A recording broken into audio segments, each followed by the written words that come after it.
അച്ഛനും അമ്മയും പങ്കെടുത്ത റിപ്പബ്ലിക് ദിന പരേഡിൽ പങ്കാളിയാകാൻ പറ്റുന്ന മകന്റെ സന്തോഷം എത്രത്തോളമായിരിക്കും എന്ന് അറിയണമെങ്കിൽ ഈ റിപ്പോർട്ട് കാണണം.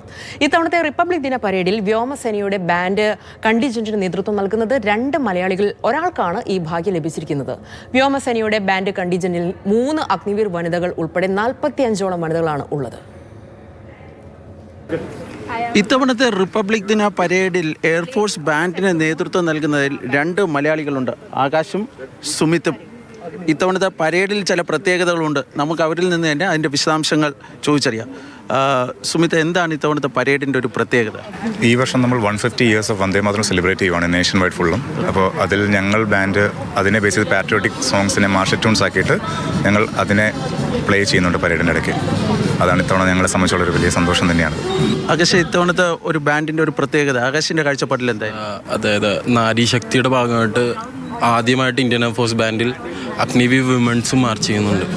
പിന്നെ വന്ദേ മാതരം അതും വായിക്കുന്നുണ്ട് നമ്മൾ. എത്രാമത്തെ റിപ്പബ്ലിക് ഡേ പരേഡാണ്? ഞാനിപ്പോൾ എൻ്റെ 4ാമത്തെ പ്രാവശ്യം ഞാനിപ്പോൾ ലീഡ് ചെയ്യാൻ പോകുന്നത്. നാട്ടിലെ എറണാകുളം വൈപ്പിലുള്ള സ്ഥലം. സുമിത്തിനെ സംബന്ധിച്ച് ഇത് ഒരു പ്രത്യേകത ഉള്ളതാണ്. ഒരു കുടുംബത്തിലെ മൂന്നാമത്തെ ആളാണ് ഈ റിപ്പബ്ലിക് ഡേ പരേഡിന് പങ്കെടുക്കുന്നത്, അല്ലേ? അതെ, എൻ്റെ അച്ഛനും എൻ്റെ അമ്മയും രണ്ടുപേരും CRPF കണ്ടിജൻറ്റിൽ RD പരേഡ് പങ്കെടുത്തിട്ടുണ്ട്. ഞാനിപ്പോൾ എയർഫോഴ്സ് കണ്ടിജൻറ്റിലും പങ്കെടുക്കുന്നു. എൻ്റെ ഇത് 8th പരേഡാണ് ടോട്ടൽ. ഓവറോൾ വളരെയധികം സന്തോഷമുണ്ട്. ഇത്തവണത്തെ ഒരു പരേഡിനെ സംബന്ധിച്ച് നേരത്തെ അതിൻ്റെ പ്രത്യേകതകളൊക്കെ പറഞ്ഞതാണ്. ഈ മൊത്തം മലയാളികൾ എത്രത്തോളം ഉണ്ട്?